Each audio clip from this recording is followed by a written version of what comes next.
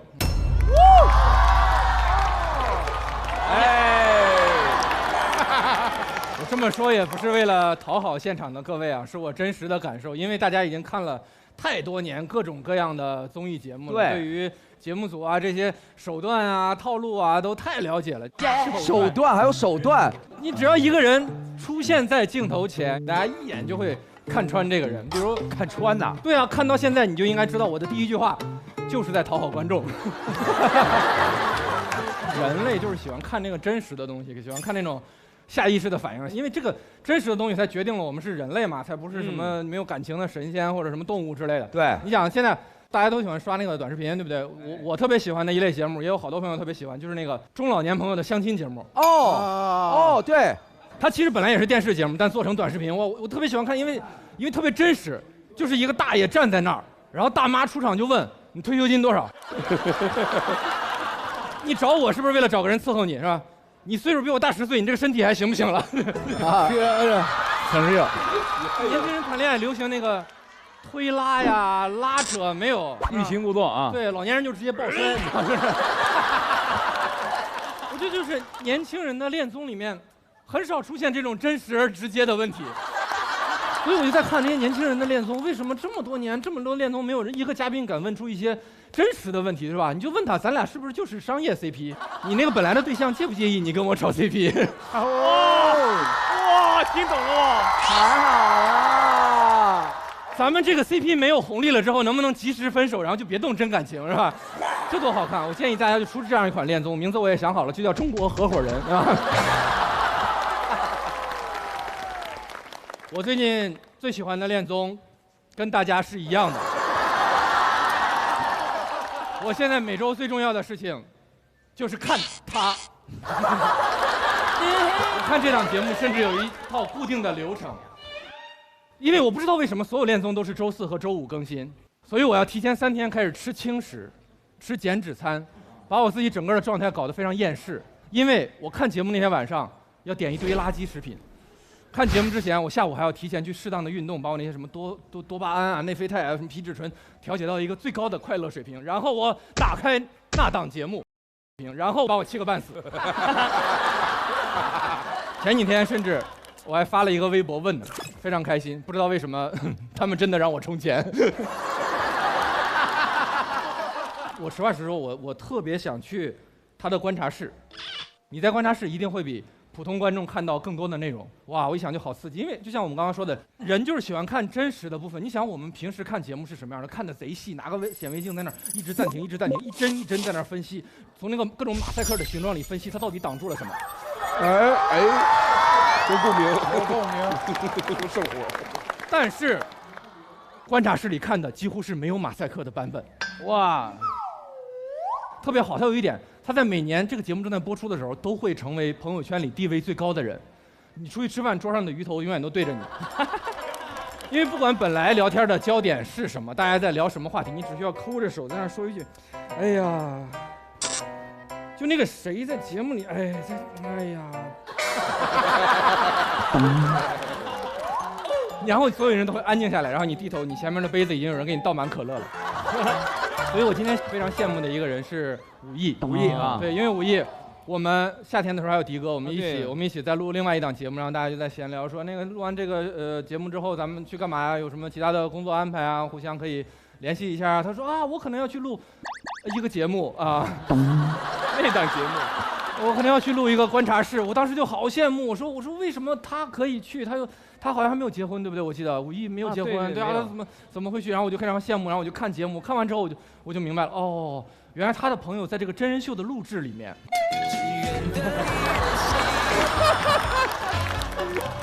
我就好生气，我的朋友为什么这么不争气，是吧？明明在这个情感不是很顺利这个赛道上，脱口秀演员可以说是百花齐放，各显神通。对，那尤其前2年，为什么到了关键时刻没有人站出来了？我说，请大家不要偷偷摸摸的分分合合了，好不好？大大方方的。但确实，大家现在看节目手段真的太多了。你看，你可以开弹幕看，你可以找朋友一起看，你可以大家一起聚餐的时候看，看完还要去小红书发report。去 B 站看一个剪辑，还有 reaction， 还有听解说，是吧？就为了就是发现那些别人没有发现的细节。我就这么说吧，就所有综艺节目里没有一顿饭是白做的，没有一个白眼是白翻的。这没有人发现没有关系，将来总有一天有人会发现的。我觉得现在这个时代不会错过任何一个作妖的瞬间，是吧？营销号可能会迟到，但永远不会缺席。为什么现在我们要包括火星这样的节目，我们虽然做到第7季，也要不停的创新，不停的做新的东西？因为什么？因为我们综艺节目的观众是全世界最聪明的观众，对，眼明是雪亮的。谢谢大家，我们谢谢。勇敢磅礴，勇敢说哈。其实我算是录综艺节目录的很多的一个人了，但是有的时候确实观众朋友会逐帧分析我们录制的节目。对啊，其实录制综艺节目也是有一个时间差的，很多时候我也挺冤枉的，但没办法。打个比方，跟那个刘维录这档节目，录的时候一切 OK， 我们还开玩笑什么的，但可能在播出中间那段时间，刘维出点什么事儿之类的哈。你别咒我行不行？不，打个比方，不是大事儿，就那种小事儿嘛。小事儿也不行。一些那种。就是是是非非说不清的那种感觉，说小说大就大，这现在这事儿啊，说大就大。其实刘维是有事儿，没有任何事儿哦，没有，本来就没事儿。然后结果在播出的时候，我的每一句玩笑话都被网友解读成，你看杨迪肯定知道点什么。这个不能怪观众，你长得就像知道点什么的人。我只不过开玩笑的时候，眉眼之间稍微猥琐了一点。你当时去。所以总而言之，就有的时候，事情可能没有大家想的那么的复杂，看大家怎么理解吧。如果你把综艺节目当成一个可以让你开心的，那它就是一个让你开心的节目。如果你怀着一个审判的心去看一个节目的话，你确实会看得自己很憋屈。我的宗旨就是综艺节目就是让大家开心，希望大家看我们节目的时候，把我们的玩笑都会觉得我们不是专门去冒犯别人，而是我们真的是让大家开心。至少我出道到现在，每一句话真的不是想要去得罪谁，真的，我就是想让大家开心。除了刘维。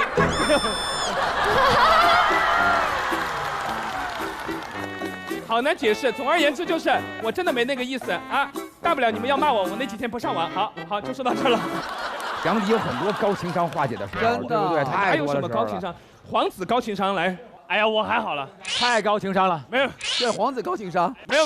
其实最主要是因为想让这个氛围和气气，开开心心嘛。但我其实最主要想表达的是什么呢？这次因为声艺姐姐专门来到这儿，那很多小伙伴，现场的朋友们，其实应该跟我一样，都很喜欢她的作品，对不对？对。谢谢。小的时候会说，为什么声音姐姐笑起来会如此纯净又甜美？为什么呢？尤其一笑起来呢，露出的2颗特别俏皮的小兔牙，微笑的秘籍，对不对？对，没错。每次有人说我笑容甜美的时候，我就会偷偷的告诉他这个小秘密。没错，就是这位有200多年专研个护经验的老朋友，高露洁首款专效抗牙结石牙膏，它就像是我首次以火星特工的身份潜入火星情报局携带的一个秘密武器一样。独家竞购配方3倍抑制牙结石再生，宅家也能享受高效的洁牙体验。真不错。哇，刚刚这个是黄子的高情商时刻，我都快忘了。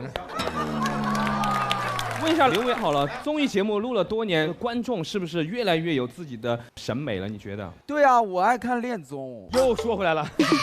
好，谢谢大家。其实爱情是很美好的事情，然后也希望大家就是除了有共享单车、共享充电宝之外，也可以共享幸福。吓我一跳！我要共享别的东西。吓我一跳！等一下，什么呢？你疯了？没有共享幸福啊！不是。没有，是因为有的时候看别人谈恋爱也像自己谈恋爱了一样啊。我们年轻人都叫磕糖、磕 CP 啊。怎么样共享幸福？看人家恋爱的时候，下来我来。哎呀，看人家幸福和快乐，我们也能感受到快乐，对不对？啊。好，算圆回来了。可以。那下面哇，黄子弘凡提案不难，看一下黄子有什么提案。我发现留学生呢，最重要的是要把命留好。留学生把命留好，因为他自己就是一个留学生嘛。对，我的大学我在国外留学，平时在学校，下了课啊，然后或者说是周末放假的时候，我其实是一个那种死宅，我比如爱打游戏。我跟你讲，这种经历我有。你是在国外留学对吧？哪个学校？波士顿。啊，波士顿哦。对，波士顿是学校啊。伯克利。对。哦，伯克利是吧？大家一般都先问城市。我也是不出门的，你知道为什么？因为穷，没钱出门。对，差不多的，对，没什么钱的，对，但是有钱打得起。那是肯定。当时反正在跟朋友正常打游戏嘛，我们就是玩那种4人背个伞跳下去，然后就捡装备，然后一起这样子的游戏。超级玛丽嘛，来。Eat chicken。就吃鸡嘛。对，没错。然后当时反正在跟朋友正常打游戏嘛，我自认为有一点游戏天赋的，我听声辨位能力还是不错的。一般上听到枪声或者怎么样，我基本上1-2秒内我就可以找到那个点位。那天我发现左后方有枪声，转过去我发现好像幻听了，过来我发现还是有枪声，我找了半天，朋友说到底哪个方向？哇，耳机一摘，哇，在我家楼下6点半方向。当时那个过程很迅速，我当时马上摘下耳机，丢到桌上，趴到窗户旁边。当时7层楼，我看楼下是这样子。你疯了！你打开窗户探头，你看呀。不是没打开窗，我在窗户边上这样子偷偷的窥望，就偷感爆重。你打开之后，我们一起学猫叫，一起喵喵喵，不要再打了，一起学猫叫，一起喵喵喵喵喵。世界和平。好奇怪啊！我们当时有几辆车歘跑过去，我第一时间判断他们是有几个那个 gang。当时那个车到那了以后，他们就马上有人下来，然后就人躲在后面，然后就枪在那个地方 bang bang bang， 然后开始。然后结束了以后，他们就又上车又跑了，整个过程应该就10几秒钟时间，但是当时很吓人。还有人吹烟呀，打完之后，过了差不多1-2分钟，因为学校附近嘛，警察来的很快，来了7、8辆大的那种警车，然后就站了一排，他们那种警察拿着电筒就在地上去找弹壳。哇，因为他们要找到那个弹壳，他们就知道是来自哪里，哪个帮派。对，弹壳也是这个 rapper 嘛啊，没错。找哪个弹壳？然后当时我就看得正起劲，我就想完了，我这边还有战斗呢，对，我就回去重新戴起耳机，我发现我成盒了已经。当时我就在思考，我说还是不能瞎凑热闹，探头这个东西就已经很危险了。但是你以为在家待着，这个你一定就非常安全吗？其实不是的。我有一天我待得好好的，突然电话响了，我接起电话的那一刻，那边用一个很蹩脚的英文告诉我，类似于这种我被通缉了那种感觉啊。过了一会儿，我实在是听不下去，因为这个口音又陌生又亲切。是这种，你被通缉了。然后一上来说你好，我是个老外。我当时我就实在没忍住，我就说 Can you speak Chinese？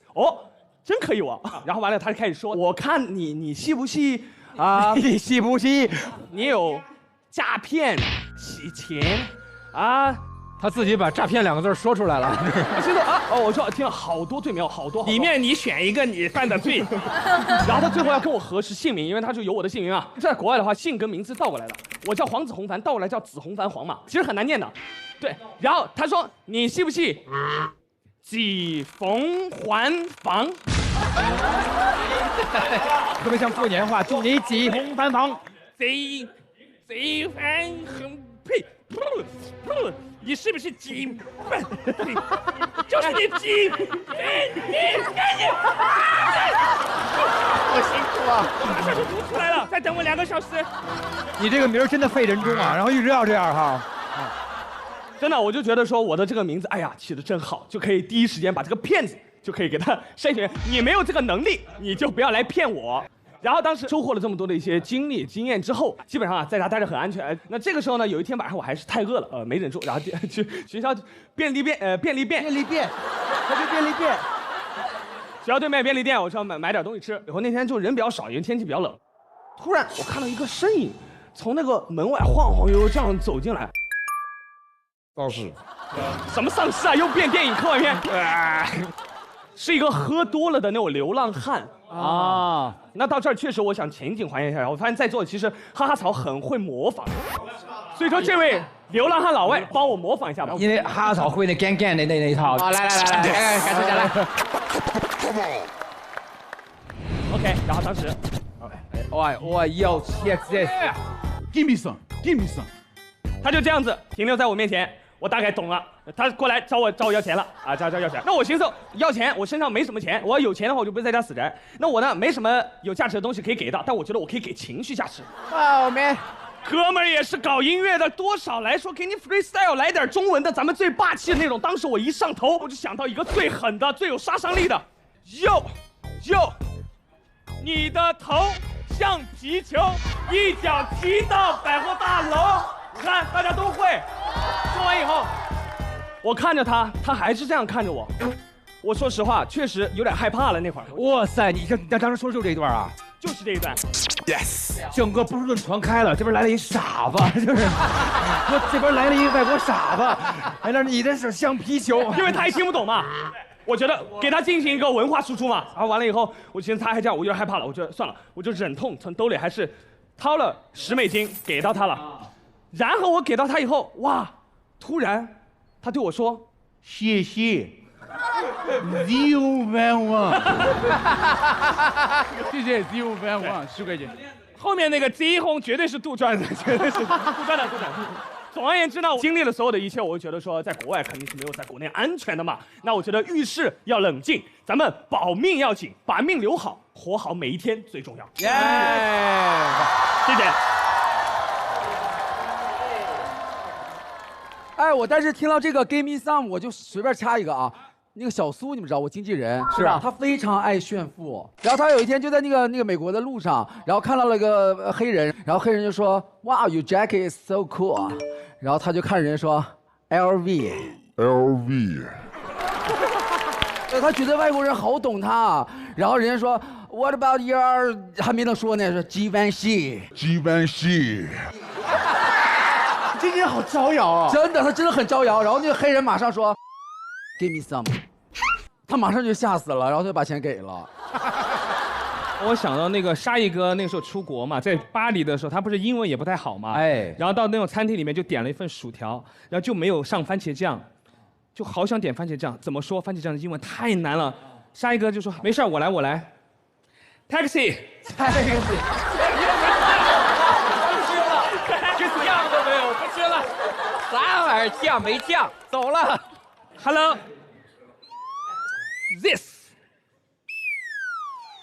this，OK， 又上了份薯条。我觉得全世界就是一个大型的你比我猜。对，之前那个去水上乐园想买水枪，不知道怎么说 water biu biu biu， 然后他就给你了。皇子这个提案不错哈，第一次提案还是讲得非常的完整，是不是？是。教主来评价一下吧，你作为他心中的天花板怎么样？我觉得皇子特别有喜剧的这个内核，是悲剧是吧？对，悲剧。大家仔细回想，会发现，就是刚才大家分享那些，可能都是我们生活中遇到的很困难的，或者是很尴尬的事情。但是当大家分享出来的时候，大家听着还是觉得很开心的。就是当我遇到一些困难、挫折的时候，我想的是，有一天我会笑着把这些事儿分享给大家听，那个东西就不再是困难，而是你生活中的一个素材。每个人就会真的有一个乐观面对生活的勇气。希望大家都像皇子一样乐观。谢谢。不愧是天花板啊！虽然才第5名，谢谢。目前我们这个提案已经过半了，那么中场休息。啊，休息了吗？先休息了啊。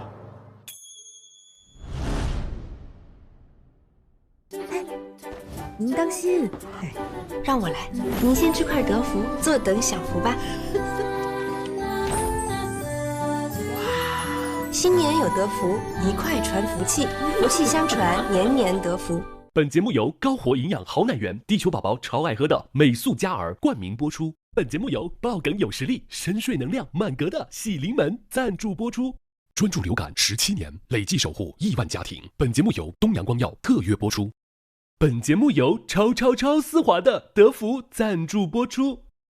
本节目由高能守护笑字有光的高露洁赞助播出。本节目由控油不控屏、爆梗不爆痘的福利方丝赞助播出。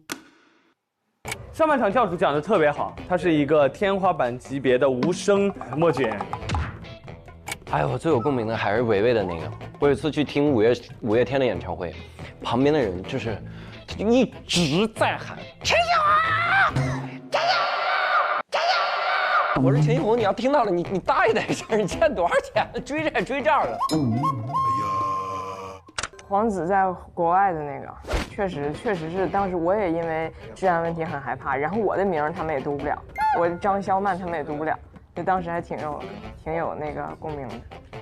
嗨，彩玲 ，Hello， 好喜欢你啊！我也好喜欢你。今天录节目是咱2个女生。对呀，那咱俩拍张照片吧。好呀，好，来，3、2、1。哎，我好像眨眼睛了。没关系，我教你，有这个功能。简单吧？哦，哎，好了，哎，好。庞博可以给大家讲讲来这儿的那个经验，应该分享了吧？刚才大家很热情，很吵闹，很高情商，很难完成一整段表演。其实我最怕的是他们不笑，但他们鼓掌，就是他觉得你这儿应该有一个掌声，对，就是他怜爱的掌声。哇，那个太痛苦了哇！不因为咱俩也来这儿唱跳吗？豁得出去了，舍得我是豁出去了，脸彻底没了。舍得孩子没靠着狼，没靠着狼。希望大家下半场呢有更好的表现哦。